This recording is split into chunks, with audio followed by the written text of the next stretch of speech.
The 1970s were a period of major transition in Britain. The country faced rising inflation, fuel shortages, industrial unrest, and growing pressure on household budgets. Yet despite these difficulties, car ownership continued to rise steadily. For many families, a car was no longer an optional luxury. It had become a necessity for daily life. Cars offered independence, easier commuting, and the ability to travel beyond local towns and cities. As a result, Britain's roads began to reflect a rapidly changing automotive landscape. Some vehicles gained popularity through innovation and modern engineering.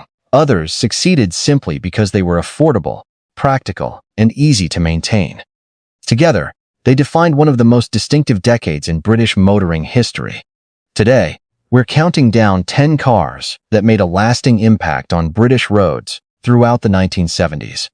Number 10. Vauxhall Chevette. We begin the list with the Vauxhall Chevette, a model that arrived at just the right time. Launched in 1975, it entered the growing supermini segment and quickly became a sensible option for many UK drivers. Built at Vauxhall's Ellesmere port plant, the Chevette offered compact proportions paired with low running costs. It was powered by a simple 1.3-liter engine, and its rear-wheel drive setup gave it familiar and predictable handling. Following the fuel crises of the decade, buyers increasingly prioritized economy and affordability. The Chevette fit those expectations perfectly. It was cheap to run, straightforward to repair, and practical enough for everyday family use. Over time, Vauxhall expanded the range to include hatchback, saloon, estate, and sportier variants, widening its appeal. By the end of the decade, it had become a common sight across Britain, proving that simplicity and practicality could still win over large numbers of buyers. Number 9. Chrysler Alpine. In ninth position is the Chrysler Alpine, a car that introduced a more modern direction in family motoring. Released in Britain in 1975, the Alpine adopted front-wheel drive, a layout that was becoming increasingly popular in Europe. This design helped maximize interior space, while keeping the overall size compact and manageable. Assembled at Linwood and Ryton, the Alpine provided a comfortable ride, spacious cabin, and competitive pricing. It was aimed at families looking for a more contemporary alternative to traditional rear-wheel drive saloons. Although it never reached the sales levels of its biggest rivals, it played an important role in Britain's automotive evolution. Later, after Chrysler Europe was acquired by Peugeot, the model was rebranded under the Talbot name. Today, the Alpine is remembered as part of a transitional era in British car manufacturing and a reflection of the industry's instability during the decade. Number 8. Hillman Avenger. At number 8 is the Hillman Avenger, one of the most dependable everyday cars of the era. Introduced in 1970, it quickly gained a reputation for being straightforward and reliable. Buyers could choose from multiple engine options, making it accessible to a wide range of motorists. Unlike more experimental rivals, the Avenger stuck to proven mechanical design. Its rear-wheel drive layout and simple engineering made it easy to service and inexpensive to maintain. It became especially popular with driving instructors, small businesses, and families who valued reliability over excitement. While it was rarely seen as a thrilling car, it consistently delivered dependable performance. For many owners, the Avenger represented exactly what they needed: no-nonsense transport that simply worked day after day. Number 7. Datsun Sunny. In 7th place is a model that helped reshape British car buying habits. The Datsun Sunny. In the early 1970s, Japanese cars were still relatively new to UK motorists. However, that perception changed quickly as drivers began to notice their strengths. The Sunny stood out for its strong reliability, low running costs, and generous equipment levels. It also had a major advantage over many British competitors: excellent resistance to rust. As more drivers shared positive experiences, demand steadily increased. The Sunny proved that Japanese manufacturers could compete directly with established UK brands. Its success marked the beginning of a major shift in consumer preferences and paved the way for the widespread popularity of Japanese cars in the years that followed. Number 6. Triumph Dolomite. At number 6 is the Triumph Dolomite, a car that combined style, comfort, and performance. Positioned as a more premium compact saloon, it attracted buyers looking for something with a more refined image. Its exterior design gave it a more elegant presence compared to many basic family cars. Inside, the Dolomite offered a comfortable and well-appointed cabin that felt more upscale than most rivals, but its appeal wasn't limited to appearance alone. The Dolomite Sprint variant became especially famous, featuring a 16-valve engine that delivered impressive performance for its class. It showcased British engineering capability at a time of growing competition. However, like many British Leyland products, it was affected by inconsistent build quality. Even so, it remains well regarded for its blend of character and driving enjoyment. Number 5. Austin Maxi. Halfway through the countdown is the Austin Maxi, a car that was ahead of its time in several ways. When it was first released, its unusual design divided opinion. Some drivers were unsure about its styling, and early criticism focused on its execution. But underneath the debate was a genuinely forward-thinking vehicle.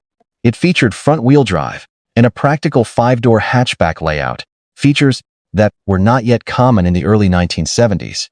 The Maxi also offered a flexible and spacious interior, making it especially useful for families. It performed well on long journeys and adapted easily to different needs. Although it never became universally popular, it introduced concepts that would later become standard in the automotive world, proving that British engineering could still innovate. Number 4. Morris Marina. At number 4 is one of the most debated cars of the decade. The Morris Marina, motoring critics often dismissed it for being outdated even at launch, with conventional engineering and limited innovation compared to newer rivals. However, buyers responded differently. The Marina was affordable, simple to maintain, and easy to repair. These qualities made it highly attractive to everyday motorists. It became one of the best-selling cars in Britain during the 1970s, widely used by families, businesses, and driving schools. Its success highlights an important reality of the market. Practicality often matters more than innovation. Despite criticism, it played a major role in keeping Britain mobile during a difficult economic period. Number 3. Volkswagen Golf. In third place is the Volkswagen Golf, a car that redefined expectations across the industry. As the successor to the Beetle, it introduced a completely modern design approach with front-wheel drive, clean styling, and efficient space utilization. British buyers quickly recognized its strengths, especially its build quality and reliability. Although it was more expensive than many domestic alternatives, customers were willing to pay for its durability and refinement. The introduction of the GTI version took things even further, combining everyday usability with sporty performance and effectively creating the modern hot hatch category. The Golf went on to influence countless competitors and remains one of the most important car designs in automotive history. Number 2. Ford Cortina. At number 2 is one of Britain's most successful cars ever, the Ford Cortina.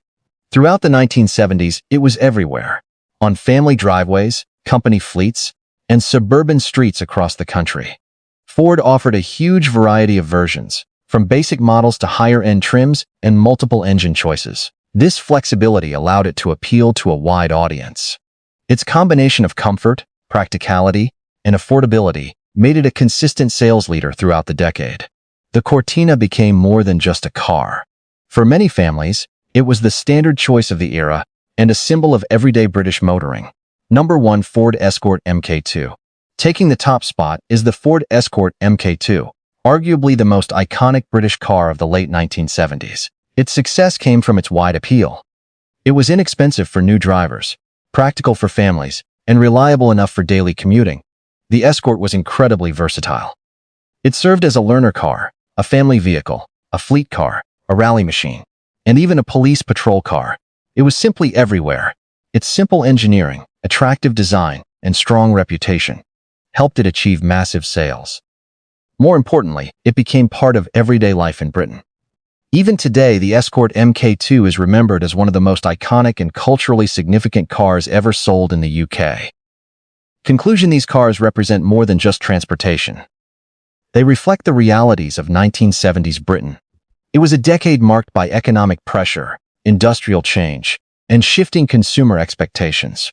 From practical British family cars to the rise of Japanese reliability and German engineering, each model contributed to a changing automotive landscape. Some earned fame through innovation, others through sheer practicality and affordability. Together, they defined one of the most memorable eras in British motoring history. Now it's your turn. Which of these cars do you remember most? Did your family own one? Or is there another 1970s classic you think should have made the list?